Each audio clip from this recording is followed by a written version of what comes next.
Hello people, welcome back to the channel. In today's video, we need to continue with process of social action. So what is mean by process? So in general sense, we can say that process is a series of systematic steps that help us to accomplish certain goals. Okay. And in social action also there are certain specific step, or we can say that accepted steps or stages which is helping us to achieve the objective of social action. The stages which involved in social actions are: first stage, awareness building stage; second one, organizing stage; third one, strategy development stage; and last one, action stage. The first stage of social action is awareness building stage. In this stage, conscious efforts are made to critically understand different dimensions of the problem which is existing in a society. Also, we will try to understand its causes and identify the various socio-economic and political factors of the problem which is existing in the society. Since it is very important to understand its root causes and for understanding various socio-economic and political factors, it is essential to carry out an extensive research on the issue affecting the society and to infer and develop a sound idea about the problems from practical perspectives. Second stage is organizing stage. It involves exploring the possible solution to the problem and creating a public opinion on the same.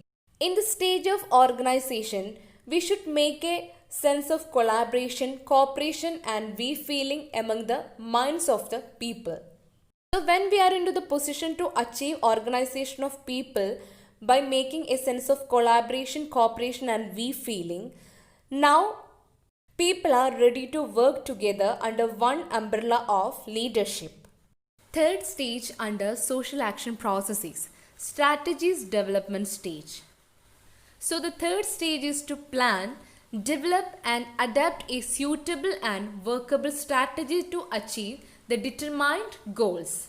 And a particular strategy is adopted looking into the needs and situations of the problem on one hand and the client on the other hand. So there are mainly two types of strategy usually using in the third stage of social action, that are negotiation strategy and confrontation strategy. Last stage is action stage. This is strategically the last stage of social action process, but in certain cases there may be more steps required to, or the activities may continue in recycling process in order to achieve the goals of social action. In this stage, the joint action may be initiated with the collaboration of local voluntary organizations, the community-based organizations and local leaders, spearheaded by the social activists. In this stage, the actual implementation of the selected strategies are implemented. When negotiation comes to failure, the activists are bound to restore the strategy of confrontation, and this strategy is sometimes witnessed conflict situation like strikes, lockouts, demonstration, sit-in, etc. And this strategy denotes bringing about some sort of disruption in the normal functioning of the society so as to make people as well as authority to realize the magnitude and significance of the issue. And some problems are settled within a short span of time, reach at the end of active social action. Some problems call for long-term social action, which takes decades together to achieve the objective of social action because they involve critical process before reaching to the stage of consensus.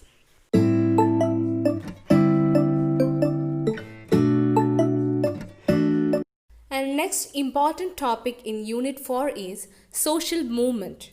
The term social movement was introduced in 1848 by German sociologist Lorenz von Stein in his book Socialist and Communist Movements.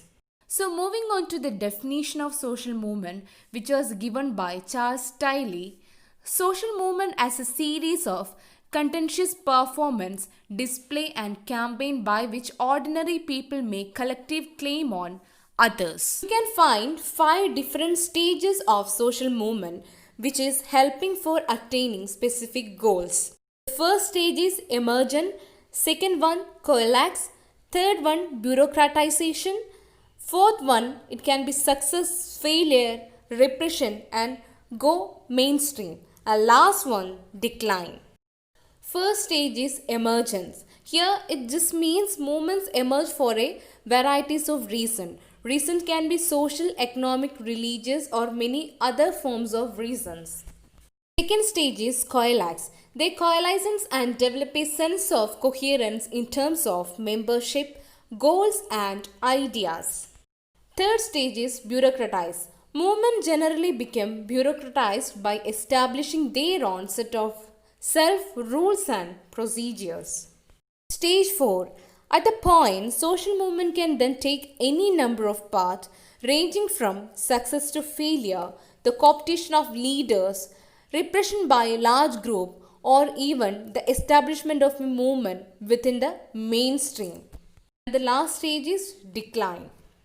So there are certain theories for social movement. So first theory comes under social movement is deprivation theory.